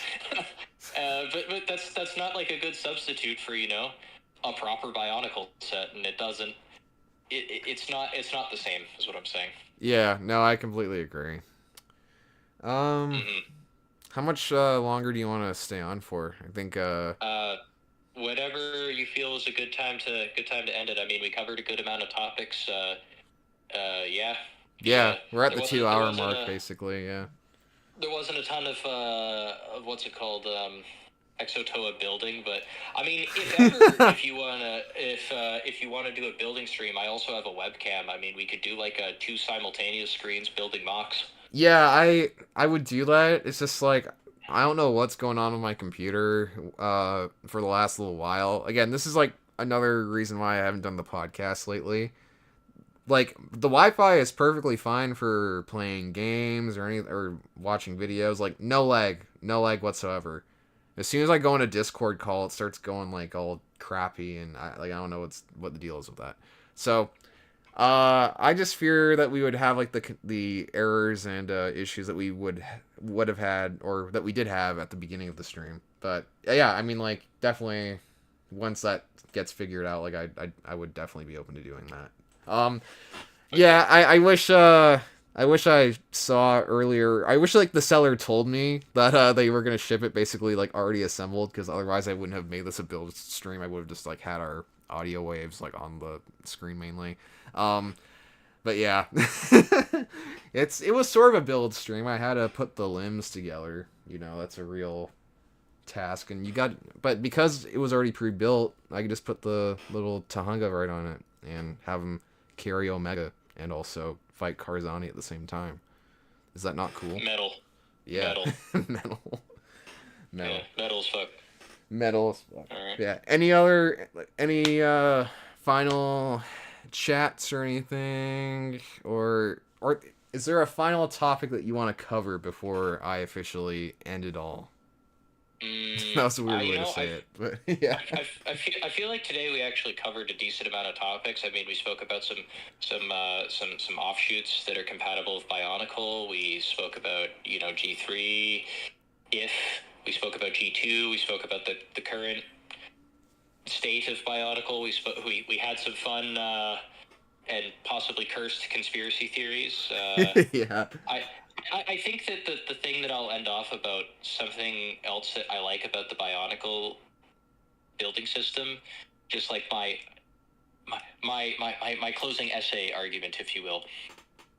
Do you ever notice that there are a ton of themes compatible with Bionicle? Like, there's a ton. Like, if you think about it, Bionicle's one theme, and it only lasted in its entirety for 12 years. I'm including G2 in that. Yeah. And there's Slicers, Throwbots, the same thing. Slicers, Robo-Riders, Technic, Chima, whatever the Chima builds were called, I don't remember what they're called. Hero Factory, Star Wars buildable figures, and like Mindstorm and whatnot. And people take all of those parts, and you don't see as many mocks for any of those themes as you do of Bionicle, and Bionicle uses all of those parts in the building system. Like, Bionicle's part inventory expands so much further beyond its own sets. Like, hockey players, that was it. The Technic Sports hockey players. People use those parts all the time in mocks. I'm saying that's also the great thing about Bionicle versus like what I was saying about System earlier, you know, with how System kind of feels bloated because there's so much of it. Bionicle has such a breadth of parts it can use from so many compatible themes, and yet still doesn't feel bloated. It's great. Yeah. Yeah, no, it's really cool. No, Bionicle's always been a versatile system. I don't really get when people the official Lego account. This is, I guess this is like the only bit of news, quote unquote. But the official Lego account on Instagram and most likely other social media platforms. I just haven't checked on the other ones. Probably Twitter and such. They made it was like a Instagram reel of an unboxing and build of Toa Motunui, like a sealed one from their vault. I don't know if that was the only one from their vault or one of them. If they do have multiple ones, I hope they have multiple ones. Really pissed off all the Bionicle fans. Yeah, and obviously when they make posts like that, they kind of set off a little bit of a firestorm in the comment section, and most people. Oh, sorry. You go ahead. It probably the funny thing is it pissed off Bionicle fans, but not for the reasons you would think. No, definitely not. People were just like, make G3 already, or like bring it back, or whatever. Like that's pretty much all the comments were. But one of the top ones were saying it's not Lego, implying that, like, the Bionicle parts aren't like Lego parts. I'm just like, come on. Yeah, come on. Yeah, that's been an argument from AFOLs or AFOLs or whatever they're called. Yeah, I'm just surprised that it's still like an argument like that. A foot is only a foot in the Bionicle building system. It's like, my guy. No. You can. There's a set on screen right now that proves that a foot is not only a foot. Yeah, exactly. Got a whole head out of 2 feet. Like, it's crazy. Yeah. You have feet as a head, and you have heads as hands. You have chest plates as shoulder armor. Like fucking case closed. But anyways, Borak head as the chest right here. Got him. I rest my case with that one. I think that it is Lego. I think that the only ones out of all the toys Lego's ever made that you can argue with some legitimacy that aren't Lego are like the weird Kinects knockoff that it made for a little bit. That's like not compatible with anything else. They also made like weird dolls at one point. Yeah, I was gonna say like that line of girls' toys with like the watch and whatnot.